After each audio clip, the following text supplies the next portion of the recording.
الله رب العزت د دې مهنت په وجه سره الله رب العزت د انسان ته هغه صفات ورکړي کوم چې الله د خپل بنده نه غواړي هغه صفات ورته الله ورکړي دا دې چې دې سره سره نبی د مهنت مکلف دی کوي به څنګه چې ورته حکم دی لیکن حدیث څوک دی حدیث صرف یو الله دی ہدایت اللہ ورکے او دے بارے کے علماء کرام فرمائی چې دنیا خو الله پاک هر چاته ورکړی دا او ډیر ورکړی دا هغه خلکو ته ورکړی چې الله نه مانی دا هر څه په خپل کېږي چې وایي کنه اتوماتیکلی هر څه کېږي هغه له ورکړی او ډیر ورکړی خو د دې دنیا د الله په نسبت باندې هیڅ قدر او قیمت نشته دا مون پیسې په خپلوای خو زموږ کې څو نقاش د دنیا چې ما د دنیا سره درنه کړ حالانکه د الله په نسبت باندې د ټوله دنیا څومره چې ده سجدي کړي د الله په نسبت باندې د ماشي د وزر برابر اهمیت او قدر نشته اوس ماشي وزر خو پیدا کړ ډیر ماشي مراغون کنه څه به جوړ شي د وزر نه بیا څه جوړ شي کدا سیوا نو دې کافرانو ته به یو ګټ وبنه ورکړي خدا دنیا قدر او قیمت الله سره نشته اصل قیمت هغه د دین دی د دین قدر او قیمت الله سره دی دا دواړه ټکی راځي دین هم راځي او دنیا هم راځي خو د دې دنیا بقا دا په دین باندې ده چې دین وی دنیا و باقی وي دا کم چې موږ ته ډېر په نظر ګورو په درون نظر ګورو او چا سره صوبې نو هغې تم سرې دغه کېږي دا هر څه چې دي دا د دین بقا سره دي او که دین لاړ دنیا نه نو دنیا به هغه اساس سره ختمي او دا خو ښکاره خبره موږ تاسو ډېره اورېدلې ده علماء کرامو نه چې په مخ د ځمکه باندې یو انسان موجود دی کوم انسان هغه انسان چې هغه صرف دا وایي الله الله الله د الله نوم اخلي کائنات په باقی د ځمکې د اسمانونه او څه چې موږ د دې وخت سره دنیا کې خوندونه او مزې لرو دا اوړی دی او دا ژمی دی او دا بهار دی او دا اونی دی او دا پلانکې شی دی او ډنډې شی دی او موږ ورته په دغو سترګو ګورو او مزې ته اخلو د دې بقا د الله الله کولو والا سره چې کله الله وغواړي او دغه یو قسم دنیا نه لاړ چې د الله نوم اخلي د الله ته ضرورت نشته نه و د دنیا ضرورت شته نه د ځمکې د اسمانونو بلکې د هر څه عالمان فرمایي چې دا اسمان یو نه و اسمان دی دا به ټوکړې ټوکړې شي او داسې به والوځي لکه څنګه چې مالک په ماشین وخي او الوځي ستوري به راپرودي د سپومې د انور هواګانو نظام سمندرونو باندې اور ولګي هر څه به ختم شي چټیل میدان به دا هر څه دا ټوله دنیا به یو میدان شي ټول هر څه به فنا شي نو د دنیا بقا دام په دین کې ده دین شته دنیا آباده ده دین نشته دنیا آباده نه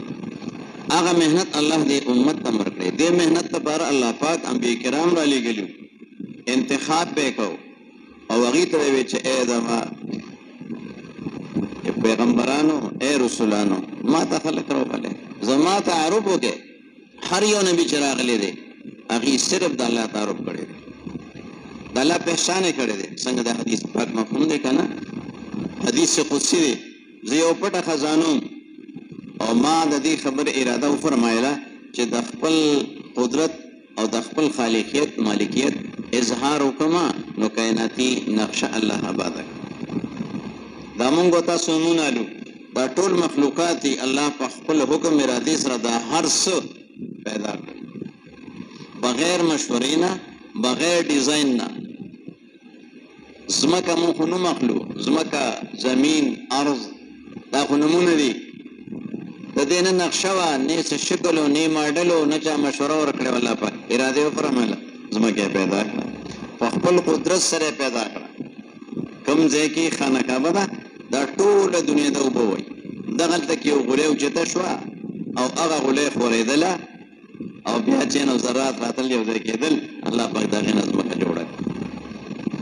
اوبو د پاسه ځمکه الله پیدا کړه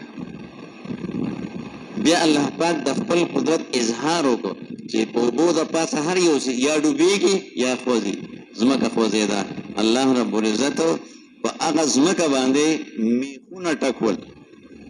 میخونه نو هغه یو میخ داسې دی چې نن تاسو به هم اورېدلي وي پلانکي ځای کوه پیما و پلانکي غر ته د ختو کوشش کوو او ډېر سلنډر یې ځان پورې تړلی وي خو سر ته ونه رسېده دا به تاسو اورېدلي وي دا مشران هم شته پلانکي کوه پیما و پلانکي او همالي او پلانکي د دغه میخ څوکې ته لا ونه رسېدل اوس دا میخ لاندې به څومره د الله په علم کې ده دا میخونه پرې الله ټاکل د دې ټولو تذکرې الله جل جلاله عم نواله قرآن پاک کې بیان فرمایلی دي او نبی ته هم ویلي چې زما تعارف وکړه چې الله الله دی د دې کائناتو وجود الله پاک په خپل قدرت سره ځمکې اسمانونه څه چې په دې کې دي هواګانو نظام د موسمونو نظام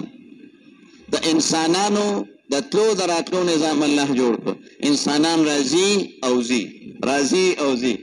الله حکم سره چلیږي نو هر نبی ته هم دا حکم چې زما تعارف وکړه الله الله دی او الله خالق دی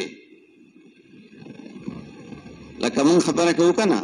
خالق صرف او صرف یو الله دی چې هغه پیدا کوونکی د هر یو څیز دی یو خو جوړول دي نو جوړول هر سړی کولی شي مخلوق هم کولی شي انسان به جوړ کړي د ونې پاڼه به جوړه کړي خو پیدا کول صرف د الله نه سوا هیڅ څوک هم نشي کولی دا کم کس چې د اونې پاڼه جوړه کړه مصنوعي انګور یې جوړ کړل سیب یې جوړ کړه کیله یې جوړه کړه چې ته ته راشي یو کیله خو پیدا کړه پیدا یې کړه جوړول خو اسان دي ډرایینګ کېږي په کاغذ باندې او پلاستیک او مسالې او خټې نه هم جوړېږي کیله هم جوړه شو امرود هم جوړ شو انار هم جوړ شو بالکل په شکل شباهت کې لیکن پیدا کول څوک کوي دا صرف یو الله دی یو پاڼه نشي جوړولی څوک تر دې حده پورې چې یو مچ قرآن پاک الله پاک هر وخت کې تنبیه فرمایلی ده او د دې کافرانو په هر څیز باندې رد کړي ودي دا ګوره دا خدایان دې ته دې سجدې کوي او دا خدایان او معبودان مني دا خو داسې دي که چېرې مچ راشي او دې نه سوالي دونه قدرت یې نشي دغه مچ نه هغه څیز خو راخلاص کړي هغه خالق دا هر څه پیدا کړل دا د مسلمان نظام انسانانو نظام تلل راتلل حضرت امیر معاویه رضی الله تعالی عنه په زمانه خلافت کې یو الله والا راغی ورته چې وایه ستا خو 200 کاله عمر زندګي دې څنګه تېره کړه دی ورته وایي چې امیر المؤمنین 100 کاله د راحت او 100 کاله تکلیف په دغه ژوند تېر شو وی مخکې مزید نور راته څه ووایه وی مزید دا ده چې زه وینم روزانه دنیا ته څوک راځي څوک دنیا نه ځي خو دنیا ته د راتلو سلسله دا جاری وي او د تلو سلسله بند شي نو په دنیا کې به د انسانانو د اوسېدو ځای پاتې نه شي او وایي که چېرې د دنیا نه د تلو سلسله جاری وي د راتلو بند شي نو دنیا کې به انسانان ختم شي امیر معاویه رضی الله تعالی عنه ورته تا خو ډېرې ښې عجیبه خبرې وکړې وایه که ستاسو ضرورت چې تا ته زه درکړم هغه ورته ته ما له څه راکړې زما به څه ضرورت پوره کړې وی بیا هم ته ووایه خبرې یې ډېرې وکړې چې ما ته قبر هشه امیر مؤمنین دی امیر معاویه رضی الله تعالی عنه د نبی رسول الله صحابي دی لیکن هغه وخت کې او اوس هم زموږ اکابر هغې سره د آخرت غم دی د مرګ غم دی د مرګ نه پس کومه زندګي د هغې غم دی وی ده څه ووایه که ستاسو ضرورت دی وی 2 خبرې دي نو وی یوه دا ده چې زما 200 کاله ژوند تېر شو زه وایم چې ما ته دا ژوند واپس راکړی شي دا کولی شوی دا خو زه نشم کولی وی ښځه بیا بله خبره ده وی زه وینم مرګ روان دی مرګ ما ته راځي چې دا مرګ ما ته را نه شي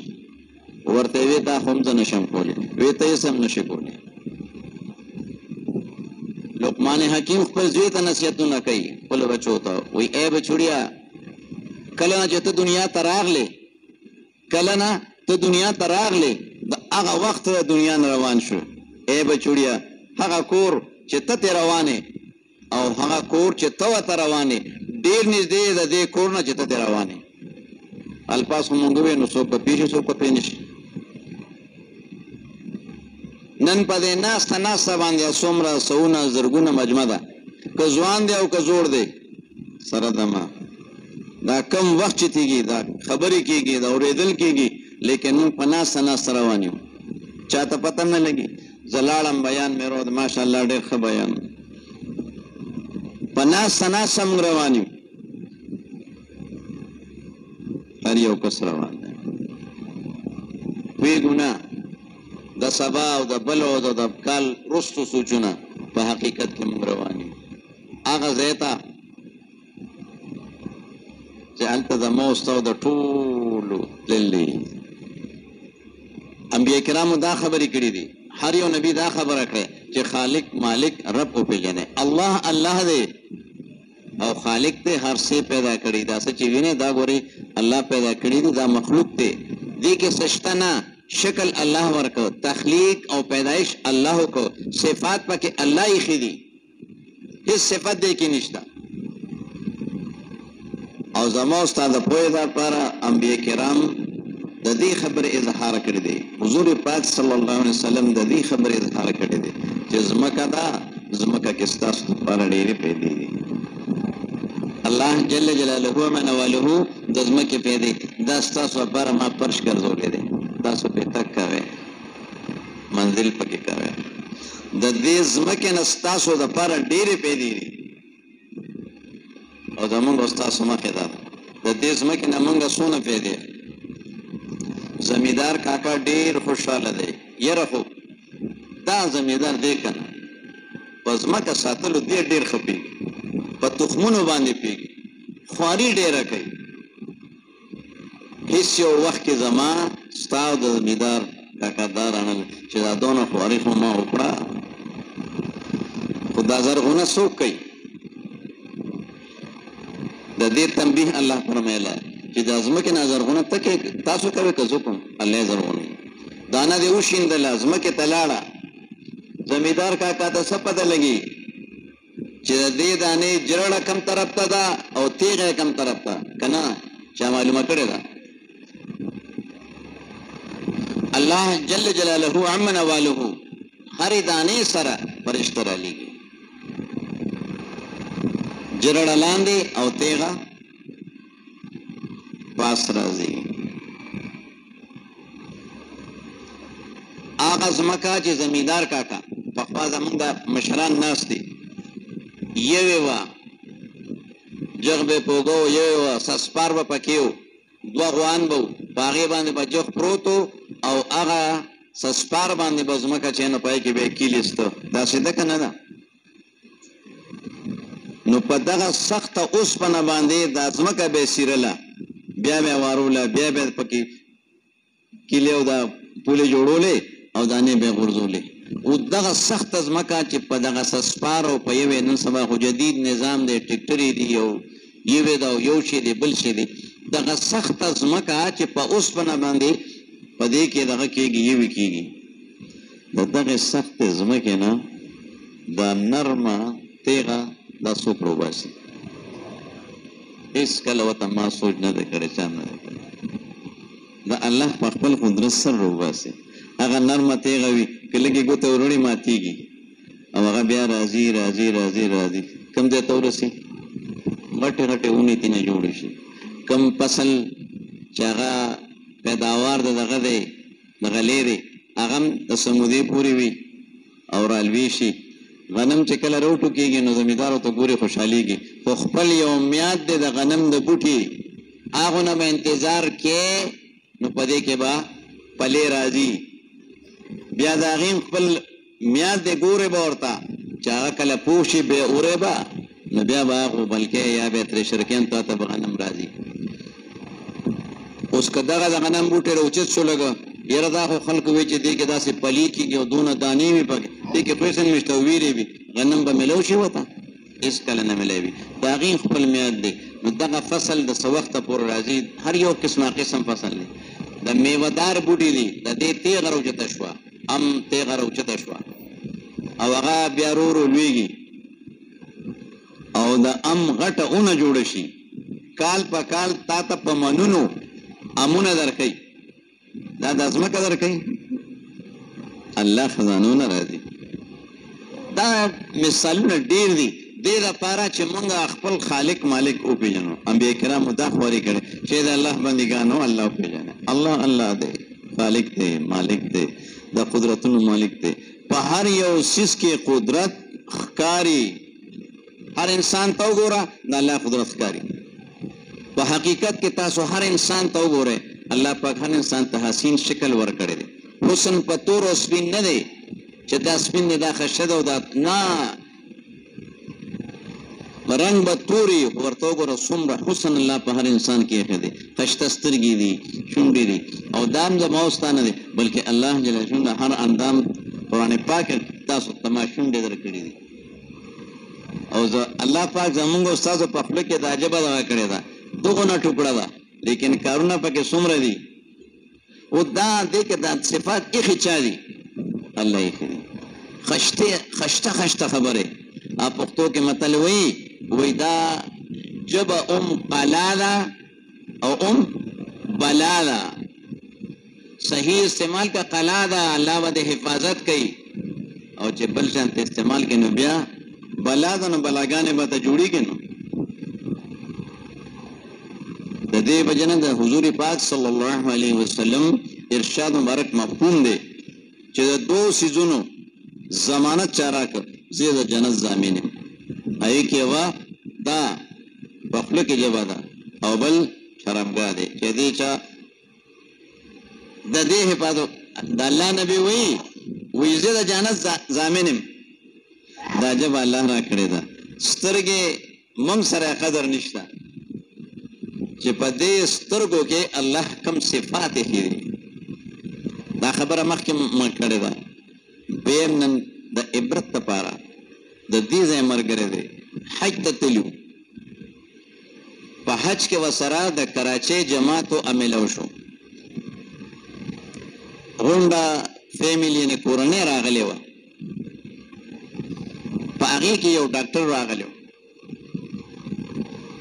او هغه په سترګو باندې ړوند و،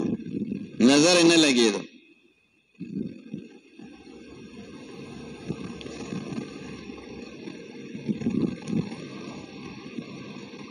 دا ملګري موږ سره ناست وو، خبرې مې کولې. خامخا څه وایي چې چا خپه دغه وي چې دا ولې پیدایشي کږه ده یا کټ شوې ده. دا لاس ولې تپوس کوو که نه؟ ډاکټر صاحب نه تپوس وکړو، ډاکټر صاحب ستاسو دا سترګې پیدایشي داسې وي؟ هغه یو سوړ اصلي وکړه،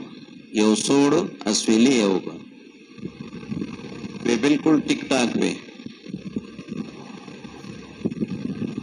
په خپل کلینیک کې ناست هم مریضان مې کتل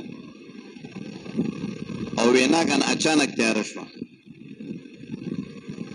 وی ما وی چې لایټ په چا مړ کړي نو کتل مې لیټونه خو جي بل دی. ښه قصه اوږدوي، مې درته صرف دې دپاره چې مونږ الله ته نظر وکړو، هر څه الله کوي. هغه ډاکټر صاحب وایي چې زما سترګې هغه نظر تللی دی. نو ما ډېر خپله ډاکټر و، سپیشلیسټ و، وی ډېر علاج مې وکړو، سترګو کې نور را نغی. سترګې شته، نور پکې نشته، رڼا پکې نشته، د کتو صفت ته الله واغېست. شته څوک د ټولې دنیا ساینسدانان انجینران څه چې دی راغونکی نور پکې راوستی شي، نظر پکې چولی شي، هېڅ کله نه شي. ډاکټر صاحب وی ډېر ستړی شوم، خو دا د کورنۍ خلک وو راتلل. ما وی چې ځم د الله کور ته.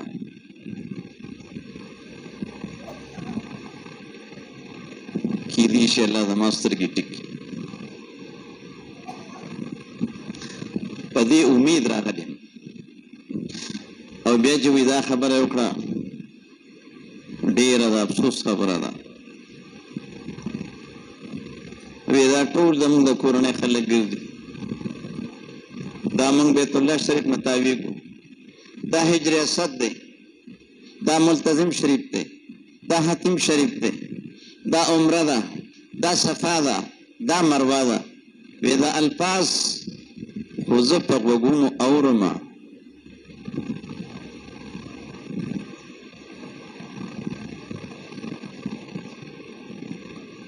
وی افسوس په دې دی چې ما په دې خپلو سترګو باندې د الله کور ونه لیده. دا خو زما ستا خبره ده چې څوک یې کوي د هغه به څه حالي.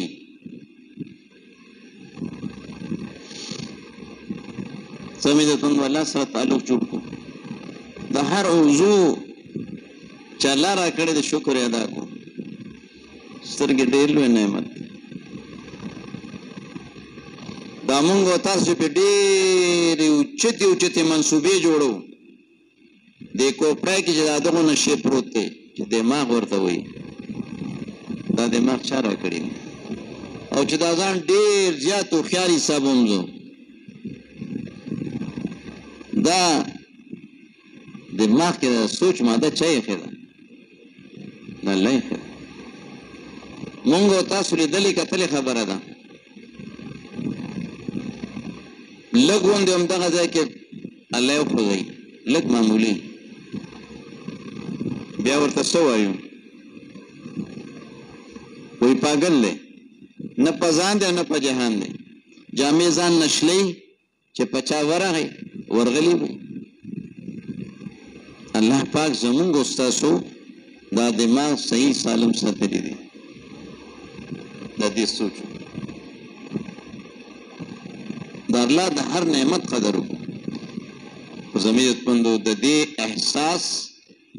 پیدا شي، دې دپاره الله پاک انبیا کرام رالیږي. هر نبي چې راغلی دی د الله قدرتونه، د الله حکمتونه، د الله لویي، د الله عظمت دی بیان کړی دی چې الله تعالی شی الله الله دی، خالق دی، مالک دی، رب دی، د صفتونو مالک دی، هر څه هغه سره دی. دا دنیا مغه پیدا کړی ډېره لږه ده، اصل آخرت دی، آخرت هم الله پیدا کړی دی. دی الله سره هر څه دي، څیزونو کې مه ګورئ، الله ته راشه، الله به درکړي. الله ژوند الله درکړی دی، مرګ هغه سره دی، عزت الله ورکوي. عزت په څیزونو کې نه دی، څیزونه ورسره یو ذلیله شي. په مال کې نشته، مال به ورسره یو ذلیله بشي. ملک کې نشته، ملک به ورسره یو ذلیله بشي. په وزارت او صدارت کې نشته، دا به ورسره یو ذلیله شي. عزت چې الله ورکوي اس به ورسره نه، الله به عزت، ټوله دنیا به عزت کوي. حفاظت دا صرف او صرف الله سره دی. په څیزونو حفاظت نه کېږي. د معمول مطابق روزانه موږ دا اورو چې کله الله پاک د فیصله د هلاکت وکړه، نو چې قرآن پاک آیات دی دا یې مفهوم داسې وایي که تاسو په پخو برجونو کې یې نو به تاسو ته مرګ راشي. د آیات مفهوم داسې مرګ نه خو آخر کې څه وایو؟ یاره مرګ نه خلاصي نشته. دا خبره زړه کې ده نه چې واقعي د مرګ نه خلاص نشته. مرګ الله ورکوي، ژوند الله ورکوي، عزت الله ورکوي، ذلت الله ورکوي، حفاظت الله سره دی، په څیزونو کې نه دی. الله رب عزت ښودلې ده. د انبیا کرام واقعه تاسو بیانوي چې دا ایمان جوړیږي، یقین صحیح کېږي چې الله حفاظت کړی دی. د موسی علیه السلام الله حفاظت وکړ، دریاب کې وکړ، د هغه د قوم بني اسرائیلو یې وکړ. اوبو د هلاکت نقشه ده، لیکن الله نجات ورکړ. هماغه اوبه دي او الله پاک فیصله د هلاکت کړې د فرعون سره د لکونو فوج او لښکره الله هلاک. دا چا وکړل؟ الله. د حفاظت په نقشه کې هلاکت، د هلاکت په نقشه کې حفاظت. د دې دپاره چې دا واقعیت بار بار موږ تاسو وایو اورو چې په دې باندې یقین چې هر څه الله کوي، کولو والا صرف یو الله دی. د عیسی علیه السلام دعا ده کنه، هغه وایي چې ما الله بیماری او ما ته الله صحت راکړي. بیماری ما الله راولي او صحت دا الله ورکوي. په دوی کې صحت نشته، صحت الله حکم سره دی. دوی بخوري صحت په نه ملایوي او چې الله وغواړي بس هغه پښتو متل دی کنه وایي څه وایي د منګي اوبه او لاړې وایي دارو شو الله فیصله وکړه ده صحت به صحت ملو شو دا داسې خبرې دي ساده خبرې دي دې کې هېڅ دغه نشته نه دا زما او ستا د هر انسان دا یقین راشي چې هر څه الله خالق دی الله مالک انبیا کرام راغلي دا خبره به کوله الله ته به خلق راغل 100 لاک پورې انبیا کرام راغلي د هر یو نبی مهنت د دې خبرې دایره مهنت د هر نبی خپل امت او خپل علاقه وه اخر کې الله پاک حضرت محمد صلی الله علیه و وسلم ای دنیا ته ولېږل څنګه چې مخکې خبره وشوه چې مونږ الله پاک د حضرت محمد صلی الله علیه و وسلم په امت کې پیدا کړو او د حضور پاک صلی الله علیه و وسلم د اخري نبی کېدو په وجه سره الله دا محنت راکړ دا کم محنت ته هغه محنت ته کم لپاره چې الله پاک انبیا کرام را لېږلي او دا خواري به یې کوله چې ای د الله بندګانو الله ته راشي او مقصود څه دی الله ته راتلو چې ستاسو دنیا او آخرت دواړه جوړ شي دنیا دې جوړه شي چې لږه غوندې ده اصل آخرت دی د دې وجې مړی حضور پاک صلی الله علیه وسلم حدیث مفهوم دی یو ځل حضور پاک صلی الله علیه وسلم تشریف فرما و یو جنازه کې شرکت کو په قبر کې لکارو تدفین د میت کې لږ وخت و چې دې ښخ کړي نبی علیه السلام تشریف فرما دی صحابه کرام چاپېره ناست نبی علیه السلام سره لاس کې یوه لښته غوندې ده چړي لیکلې د کتاب کې هغه ورسره ده او په هغې باندې دې په ځمکه باندې کلي وباسي وایي دا د دې خبرې علامه ده چې دا کس په جوور سوچ کې دی او بیا لږ ساعت پس نبی علیه السلام سر مبارک اوچت کو او وی فرمایل د هغې مفهوم دی چې د الله پاک نه د عذاب قبر نه پناه غواړئ 3 ځله د ارشاد فرمایل په قبر باندې هیڅ یو وخت داسې نه تېرېږي چې هغه د اواز کوي او بیا یې فرمایل چې کله یو انسان په قبر کې دفن شي نو دله فرشتې راشي نکیر او منکر دا به هر چا له راځي حضرت عمر رضی الله تعالی عنہ نبی علیہ السلام دا ارشاد فرمایو نو اخو عمر رضی عنہ و یا رسول الله صلی الله علیه وسلم چې ما ته دا فرشتې راشي نو څنګه چې زه ته خبرې کوم زما هوش حواس په همدغه شانتي وی چې او ته به هوش حواس کې کنه بی بیاز هم نشته وی چې ما نه تپوس وکړي چې رب دې څوک دی وی زه ورته وایم چې رب ستاسو رب څوک دی زما خو رب الله دی دین دې څه دی زما خو دین اسلام دی ستاسو دین څه دی نبی علیه السلام تبسم اختیار کړ وی او عمره ستا خبره ټیک تیاری یې کړې نو چې کله دا سړی په قبر کې کېدي را بشي هلته د هېڅ تپوس نه کېږي دا ړومبی مرحله ده ړومبی پوړی ده څه تپوس به کېږي رب دې څوک دی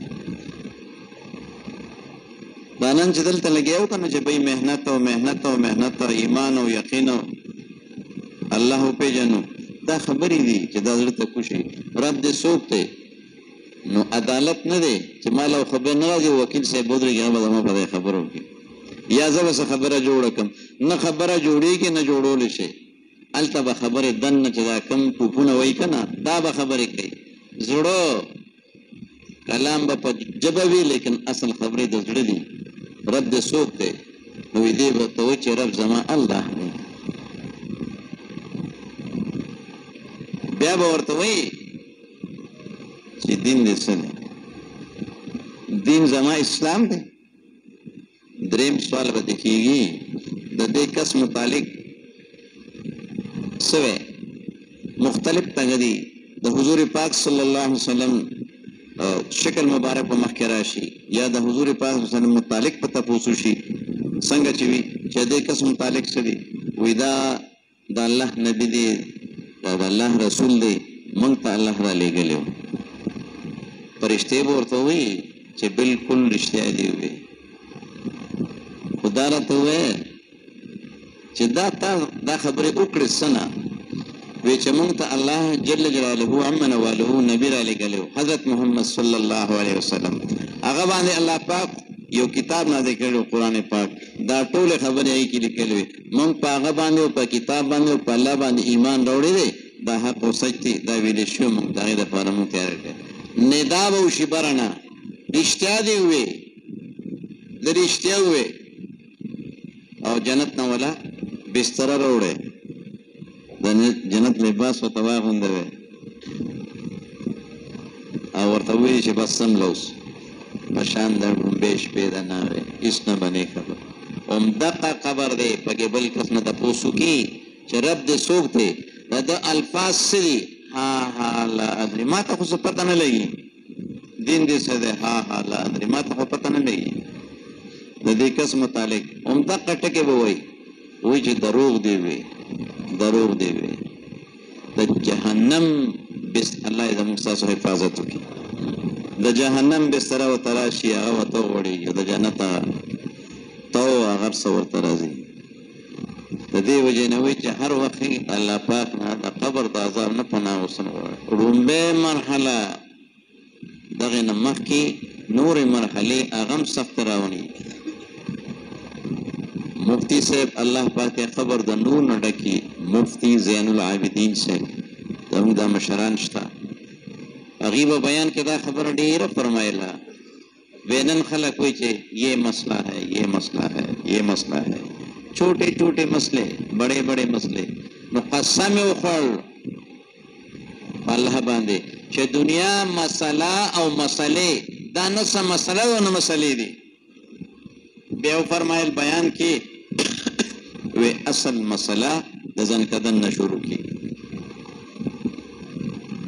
الله دې موږ ته آسانه کړي سمجھت پندو دا هغه مراحل دي او دا هغه مسلې دي چې نن خو زما او ستا په ژبه او په غوږونو راځي په ژبه وویلې چې غوږونه په حقیقت کې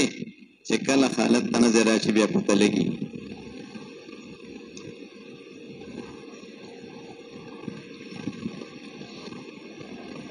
خبره خدا عمومي خبره ده ما د لاس اپریشنو یو ملګری و هغه انستیزیا کړو ډاکټر دی د دې ځای دی نو چې کله هغه ستن لګوله نو ما ته یې ویل چې کلمه ووایه وی کلمه ووایه نو ما وی لا اله الا الله کله مې شروع کړو نو ما وی لا پس بیا څه نو وخت ما وی الله وایي چې ځان کدن سخته دا خو دنیاوي دغه دی کلمه دې پوره نه کړه لا اله هم پوره نه شو او ستنې بیا د بیا خپل کار شروع کړی او نشه ختلې وه الله دې موږ ستاسو د ځان کدن د نشې نه حفاظت وکړي سخته نشه مثالونه یې ډېر دي چې ځان کدن کې به څه حالي نو مفتی صاحب بیان کې قسم وخوړ چې دا مسله خو څه مسله د دنیا به څه مسلې وي اصل مسله هغه د آخرت ته چې د ځان کدن نه شروع کېږي کله چې انسان وفات وخت راشي دلته دې ځای سره یو رګ دی دې مری سره فرشته راشي او هغه مسه کي بس د ده انقطاع وشي د دې ځای نه ادراک کوي څوک چې څه وي هغه اوري لیکن څه ویلی نه شي او لږ ساعت کې دا مونږ ستاسو ته نمونه الو که نه سکرین دا شیشه نو د ټولې زندګۍ شیشه ورته مخکې راشي د بلوغت نه اوسه پورې څه کړي دي نو لږ ساعت کې ویني الله دې مونږ تاسو ته صحیح ژوند را نصیب کړي زما عزتمندو هر وخت تنبیه ده خو الله دې وکړي چې دا تنبیه زمونږ دپاره د هدایت ذریعه وګرځي چې تیاري وکړو نو که چېرې زندګي سمه تېره کړي اعمال ویني نو یې ډېر به خوشحاله شي او دا خوشحالي او سرور د ته خو به داسې نه اظهار بدن نه د روح د دې خوشحالۍ کوي او بس وایي دا روح به وایي چې کله به زه د بدن نه لاړ شم ویني عالمان د هغې دغه کوي چې دا روح په داسې خوشحالي راوتو ته لکه څنګه چې په پنجره کې بنده مرغۍ وي او څو کس هم په جای له ورشي نو دا وایي ما ته ورکولاوئ نو دا پر کار جوړ کړي چې بس دا پنجرې نه بار شم داسې به دا روح وځي او بل ځای کې فرمایي چې دا روح به د بدن نه داسې وځي لکه څنګه چې دانه اوړه واغږي او په هغه اوړو کې د هغې چې ته ویښته پروزي او دا د هغه خلې اوړو نه هغه ویښته په ګوتو راوالي دقسې به دا روح راوځي الله دې موږ تاسو داسې رانصیب کړي او دا موږ په خپله باندې لیدلي دي چې داسې طریقې سره روح دی چې پیښه هم نه دی ایا د خو خبر بس دوه یو ځل ویسټ داسې کوي بیا نو انا دې موږ د ایمان سره او د سهولت عافیت سره د روح په توفیق راکړي داسې روح الله والي چې پیم نشي خو زموږ ژوند خو کرې داسې نه وي که نه او صرف دنیا مخې ته وي او قبر او حشر او دا کمې خبرې یاره ټیک ته دا خبرې خو بس ډېرې مو اورېدې او ډېرې ښې خبرې مو اورېدې که نه خو اصل اورېدل خو اصل نه دی که نه تیارې اصل دی نو چې کله دنیا کې دا ژوند تېر کړي وي هېڅ نه نه خبر نو وایي د ده دا روح چې کله دی دا هر څه ویني نو وایي دی به بیا وایي هغې نه مخ اړئ دې خوا او دې خوا ګورې به چې دا مې څه کړي اوهو دا مې څه کړي دي دا مې څه کړي مخ په اړئ راړئ روح به نه راوځي او الله یې زمونږ ستاسو حفاظت وکړي د خپو نه به شروع وشي فرشتې به شروع وکړي او دا روح به راشړي او دا خپې به هم ولوي روح به را رواني ځای په ځای به یې سارېږي وتو ته یې نه کېږي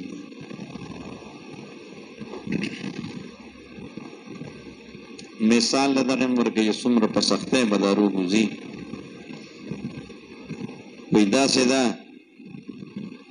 لکه چې یو څاروی چیرلی الاله کې او هغې کې د غنو ډکه څانګه ورکړي او بیا راکاږي د دې څاروي د هر څه ځان سره راباسي داسې مثال دی بل دی مثال ورکوي چې داسې جاړه وي غني وي پکې او په هغې باندې نری لوپټه دی واچوله او بیا هغه لوپټه راکاږي نو هغه لوپټه تار شي په داسې طریقه باندې دا روح راوځي الله یې زموږ حفاظت وکړي زموږ عزتمندو تیاري دغه خبرې دی مقصود دغه دی چې هر انسان تیاری وکړي انبیا کرامو دغه خواري کړې وه حضور پاک صلی الله علیه وسلم الله راولیږو کلمه ورته ورکړه ډېره اوچته مبارکه عظیمه کلمه ده لا اله الا الله محمد رسول وی دا کلمه ډېره وایه مخکې د دې نه چې تاسو به دا کلمه ویل غواړئ ویلې به نه شي د دې وجې دا کلمه په دې ژوند کې په صحت کې بیماری کې هر وخت دا کلمه وایو او ډېره وایو او د دې الفاظو باندې هم سوچ کو معنا مفهوم باندې او چې دا مې زړه ته کوشي د هغې هم خوري ده لا اله الا الله ولا ما سوا بل څوک شته نه صرف یو الله محمد رسول الله حضرت محمد صلی الله علیه وسلم د الله رسول دی یقین دغه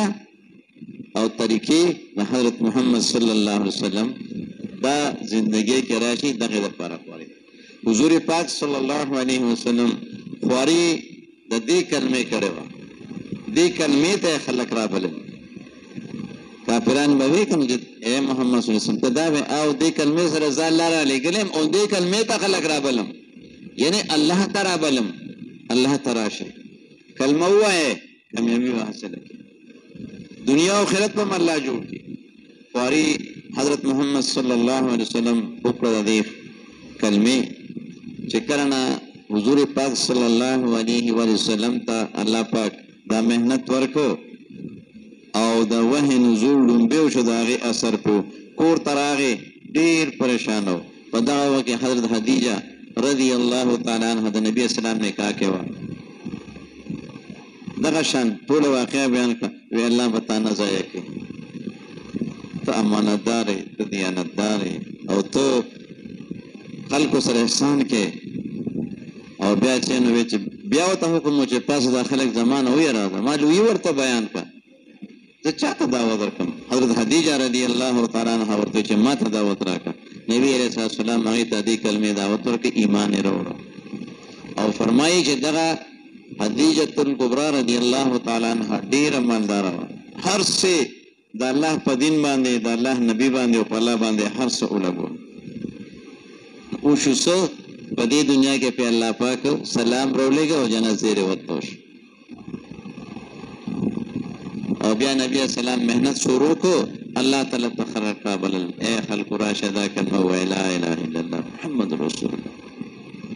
ډېره خواري نبی صلی الله علیه وسلم کړې ده، د یو یو کس لپاره دعاګانې یې غوښتې دي، دته هدایت ملو شي، دته هدایت ملو شي، دته هدایت ملو شي. یو امتی زما بغیر هدایت دنیا نه لاړ نه شي.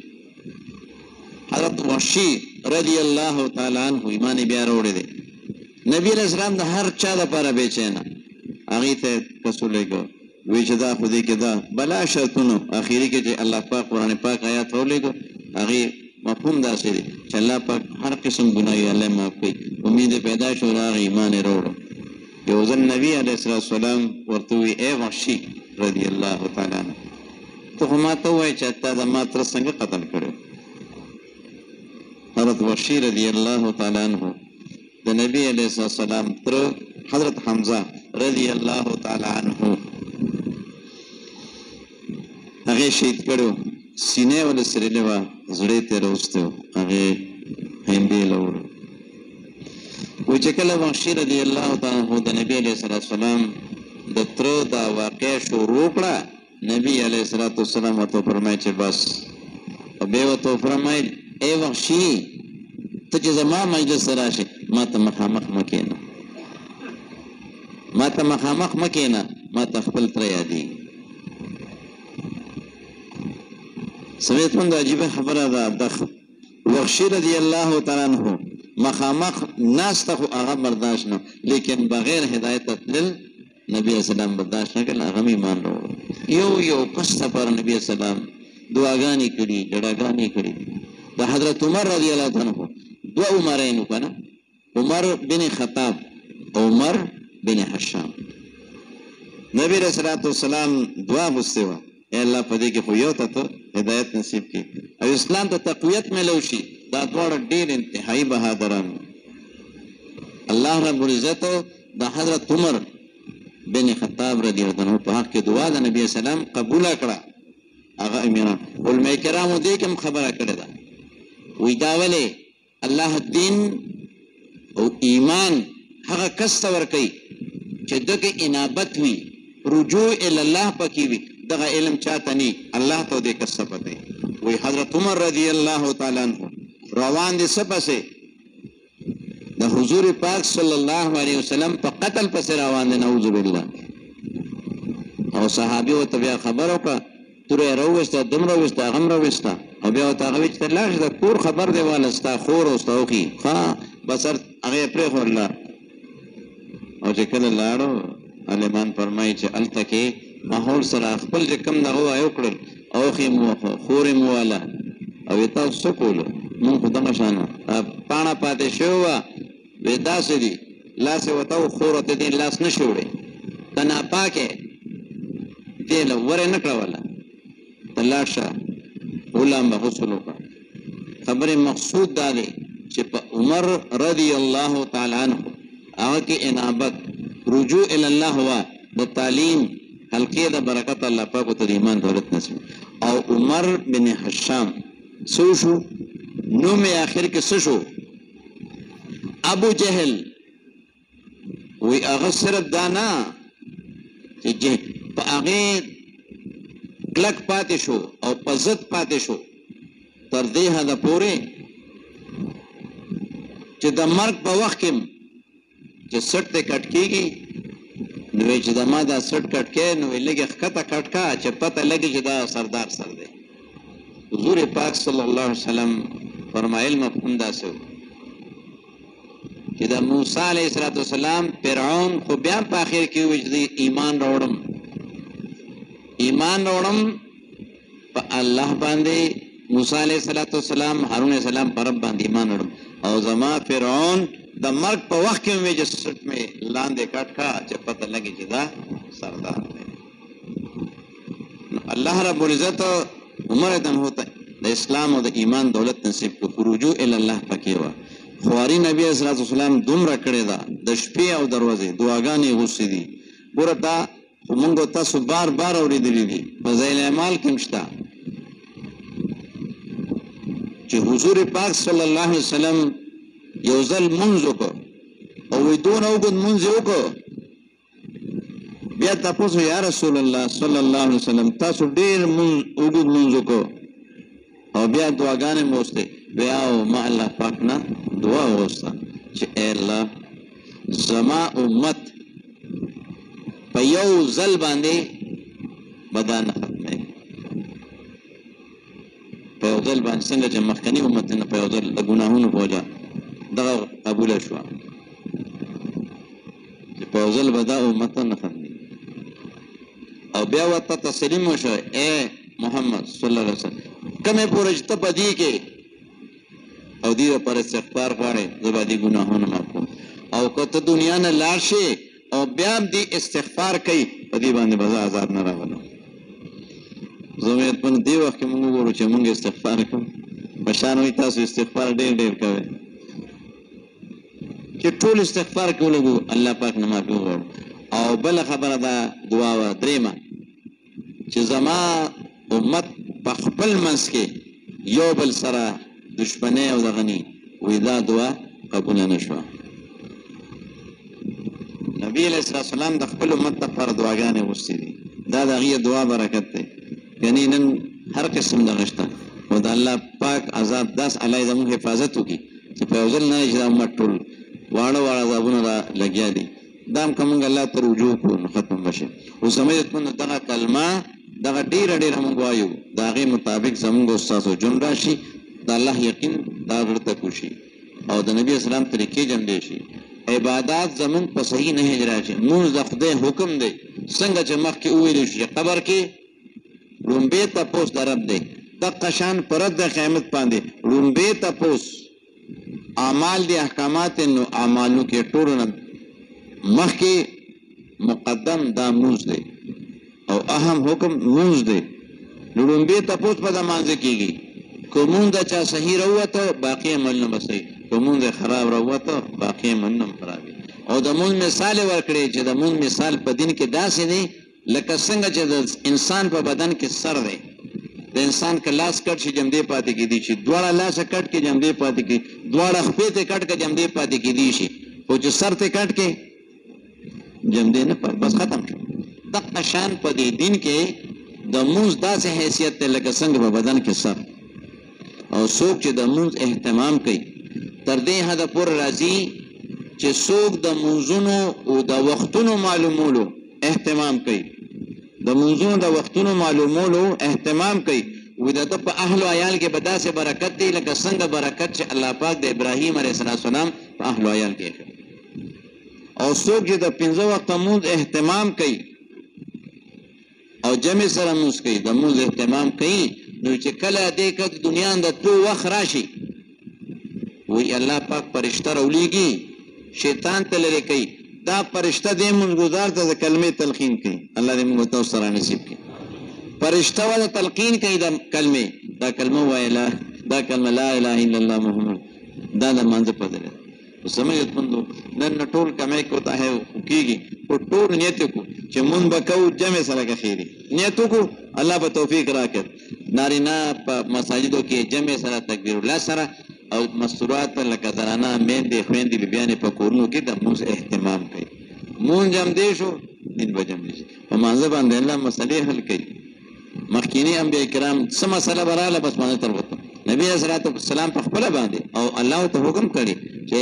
ما محبوبه ته په خپل هم د موږ اهتمام کوه او دې اهل عیال ته دې موایا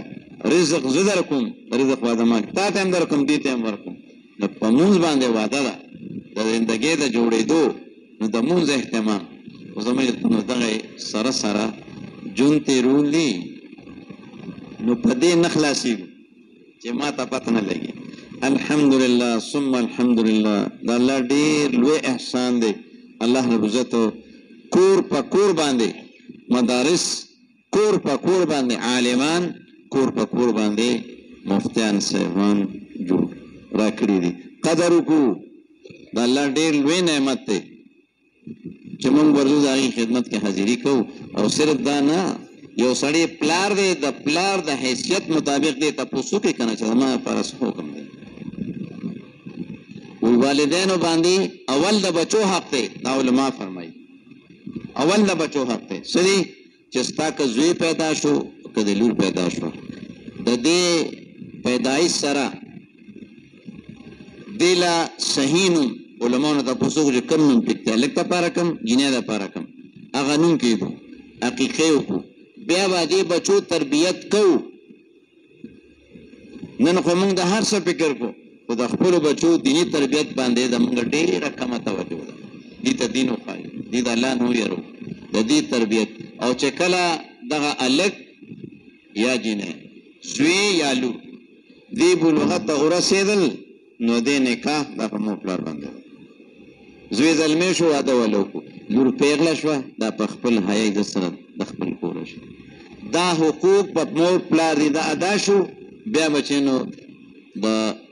مور پلار حق دا مخکې هم دی، بیا هم دی، بیا هم دا ختمېږي نه. د مرګ نه پس هم د مور پلار حق دی. مور پلار قدر دا وایي د جنت د مور د خپو لاندې جنت دی، پلار د جنت دروازه ده، چوکاټ یې ویلي دي ورته. وایي ستا خوښه ده که روباسې ختمې او که نه مضبوطې. یا رسول الله حق د چا دی؟ د مور. 3 ځله نبي صلوات والسلام مور، په 4م ځل یې وی چې د پلار حق دی، او په ادب کې پلار زیات دی. پلار نو مخکې نه ځې، پلار ته په نامه نوم نه لې، پلار ته په تیزه لهجه کې خبره هم نه کې، جواب به نه ورکې. نن ډېر زیات کمی دی. دا زمونږ سپینګي مور پلار چې زمونږ دپاره یې څومره کړي. د مور یوه شپه چې دې بچي سره هغې دغه کړی، هغه ځان ته رایاده کړو. او چې کله په خپله وادو کې اوهو یاره دا بچی خو ډېر په ګرانه لویږي، په خپله به وایي نو ته په اسانه لوی شوې. دا خو وایو که نه بچي ډېر په ګرانه لویږي، خو په ده راغله نو ته په اسانه لوی شوې. دا اسان دغه شان څه دی. د دې مور پلار قدر وکړو. زموږ عزتمندو د مشرانو، د دې مشرانو قدر وکړو. نن حقیقت دا دی چې مونږ خپله هلک دغه یاره به دا د دې اوس دماغ کار نه کوي. نو زه خو کله نه کله وایم دا خو داسې ټکو چې دماغ یې کار نه کوي، نو مطلب دا پاګل دی. خو هغه ټکي ویلی نه شي چې دماغ خو چې کار پرې خو پاګل شو. نو نن مونږ مشرانو قدر کړو. د هر مشر زمونږ دې مجمع کې ډېر مشران ناست دي. پخوا داسې وو چې په کلي کې به مشر وو، هلکان به تېرېدل، وی هغه یې پلانکې کاکا راغی. داسې ده که نه ده؟ دا مشران ناست دي. د کلي د مشر نه هلکان یېرېدل. نن موږ د مور پلار دغه نشته. د دې لحاظ ساتل. او زموږ عزتمندو الله رب احسان کړی دی، کرم یې کړی دی. معاشره کې الله هر څه راکړي دي. وروڼه دي، خویندې دي، ګاونډي دی، مسلمان دی. د مسلمان باندې خپل ځان وبخو. مسلمان د مولانا احساس صاحب ای اکثر دا خبره کوي، الله دې صحت کامله ورکړي. وایي الله پاک مسلمان ته د کامیابۍ لپاره مسلمان ورکړی دی. د مسلمان قدر وکړو، د مسلمان صفات ځان ته مخکې کړو. عیبونو نه خو ټول ډکي وو، خو ما ته خپل نه ښکاري او بل ته ګورم. بل ځل مې که نه مفتي صاحب بیان کې دا خبره کړې وه. وایي داغ مت کہو، दाग मत कहो, सब दागदार हैं, बेदाग बस वही है जो परवरदिगार है. समेतमंदो खपल ځان ته وګورو. الله رب په هر چا باندې پردا چولې ده.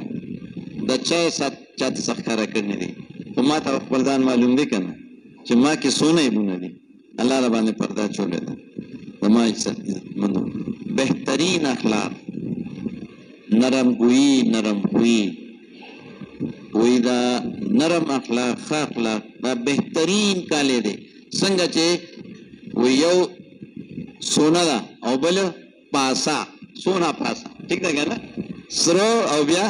وی دغه پاسه ده. زموږ عزتمندو نبي علیه السلام موږ تاسو ته اخلاق ښودلي دي چې څنګه به کوو.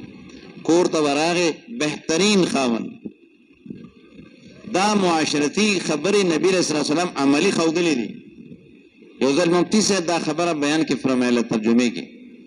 وایي او دلته هم علماء کرام هم کړی. نبي علیه السلام تشریف فرمایي، صحابه ناست دي. وی نبی علیہ السلام تاسو وکتل، وی حسن حسین نشته. صحابه ته تاسو وګورئ. وی څو صحابه پاسېدل په تلاش کې. څو وخت پس نبی علیہ السلام په خپل هم پاسېد، صحابه ورسره وی روان دی چې لاړلو د یو غره لمنه کې حسن حسین رضی الله تعالی رضوان اجمعین دا دواړه یو بل له غاړه ورکړی داسې او یریدلی دي. مخامخ چې وکتل یو مار دی هغه چاجو چې تکړه داسې وی مار قتل او چې نبی اسلام ورسې مار روان شو. نبی علیہ السلام ورغی حضرت حسن رضی الله تعالی عنه هغه راواغش په یو ګې کېنو، حضرت حسین رضی الله تعالی عنه راواغش په بل ګې کېنو او روان شو. یو صحابي خوشتبه په تور وړي وی ډیره خشته سورلی ده. نبی علیہ السلام فرمایل چې او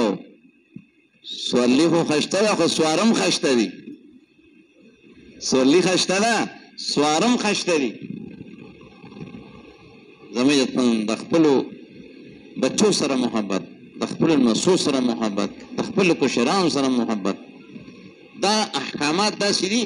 الله رب العزت او د الله نبی ټول خبرې واضح فرمایلی دي. یو پهلو نه هر پهلو ته به ګورئ. مشر دپاره احکامات دي، کشر دپاره محکمات دي. معاشرتي لحاظ سره موږ د ټولو خیال وساتو.